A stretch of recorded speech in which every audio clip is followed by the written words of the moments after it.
So at the beginning of the chapter, we're in the holy land of Miragis. One day ago at Miragis, Kuma managed to climb all the way up. The invincible slave has returned, and all the soldiers on Miragis are trying to stop him. All the little knights on Miragis are all trying to stop Kuma with chains, but he's too much for them. He's trying to go somewhere, he says. So I wonder why Kuma left the revolutionary army after they saved him, and he's such in a hurry to go somewhere on Miragis. I wonder what Oda got cooking here. Kuma then uses Ursa's shock and destroys everything in his path. What do you think you're doing? Picking up where a revolutionary army left off? The damage you've done here is unprecedented, Kuma, and his fleet admiral Sakazuki, aka Akainu. We got all the celestial dragons that Akainu just saved from the rampage of Kuma, all complaining like shit. You miserable excuse for a guard, they tell Akainu. I wanted lobster for dinner last night, they told me it was out of stock. You know, I'm loving this. Finally, the celestial dragons know what it is to be hungry and not be able to get what you want to eat. The celestial dragons continue to complain. This has never happened before. How could you let the food supply of Miragui's dwindle? Never mind that. You've allowed someone to hurt us. Hurry, defeat Kuma the tyrant. Execute that lowly slave they all clamor for. Well, Kuma, Sakazuki says, if we can't control you, this is it. We can't allow dangerous men like you to run wild. Your personality was supposed to have been erased years ago. But apparently, man, Kuma acted on his own will. At least that's what it seemed like to me. Like, there must be something very important in Miragis that he needs to get to. Where in the world could a working carts like you have to go, Sakazuki says. Hell.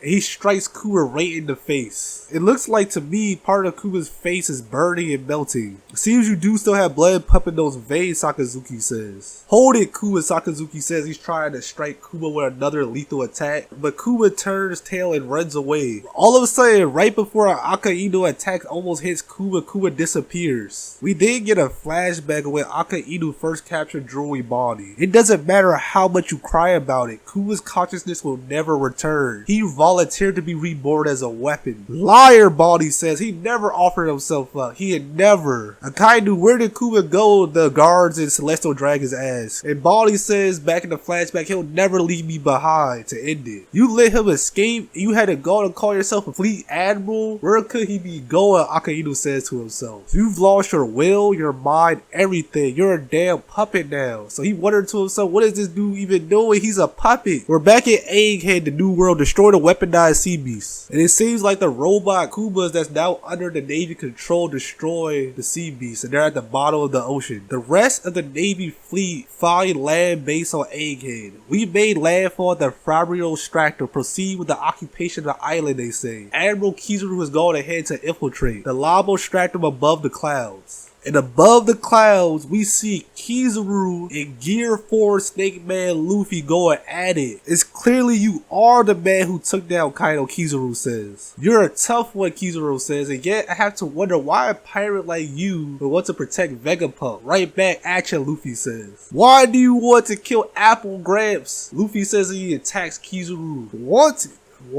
Kizaru says that he disappears into light. Huh? Luffy says, how far did he fly? It's not like I want to kill him, Kizaru says. I've known Vegapunk for a long time, you know. He's all the way at the top of Egghead, it seems, all the way up in the clouds. He's preparing to attack. Now, please don't get in the way. After all, speed is power. And then all of a sudden, he lights kick the crap out of Luffy, and Luffy flies all the way out of there somewhere. We then see the giant robot that's carrying the Sunny watching all this goes on. Kizaru has a flashback of his own back when Vegapunk first completed the robot. Vegapunk Force 01 is finally finished. The giant robot mankind has always dreamed of. Then all of a sudden it's destroyed as Kizaru destroys the hell out of it with his light fruit. The straw hats inside and Jewelry Body fall to the ground. The Sunny also falls, but it seems like it's safe to me. At least it's not destroyed, I don't think. Damn it, the old one was our dream robot. I'm not letting this slide. Is the Sunny alright, Frankie says? Straw hat got blown away. Kizaru, you scum. You got a bit taller, Body. Kids these days sure do grow fast. I'm here on orders to eliminate Dr. Vegapunk. You have it out for him, right? Don't get in the way, Body says. Let's just say I realized that the person I should be targeting is someone else. So basically it's not Vegapunk she's after no more. I guess since looking into Kuma's memory, she realized the real threat that holds Kuma. Timely thrust. Whoops. Kizaru dodges it like it's nothing. Please don't make me hurt more old friends that I have have to for this mission, Kizaru says. And with that, he sees bodies flying. And Frankie mad as hell. He like, Kizaru, you bastard, take this radical. And he didn't even get to use his attack because Kizaru just disappeared. What? Where did he go? He disappeared. Oh no, the Stella's in danger. Hey, controller, ring, clack, Usopp. And now we're in the Labo Stratum control room. Everything okay, Frankie? Usopp says, we just heard a huge bang. Eureka, Vegapunk says, we cracked the code. Really? Take that, York. Huh, you bastards did it. Damn, geniuses. York says, like, what you expect? They're all Vegapunk. Frankie, cool. We can disable the barrier. Has the Vegaforce 1 carried your ship to the back of the island yet? No. And then all of a sudden, Kizaru appears. Your escape plan has failed, Vegapunk. I'm afraid your dream robot is far out of reach after what I did to it. And Kizaru is right in front of Vegapunk in the control room. Everybody is afraid as they should be. Kaya, Kizaru, where did you? Guy, we're done for, Usopp says. Please understand, Kizaru says. This isn't an easy mission for me, and I don't want to drag it out. And then all of a sudden we hear a boom, Gaia, that hurt, ah ha ha ha ha. It is Luffy in Gear 5. He grabs Kizaru in his giant form in Gear 5. He says, man, it really burns.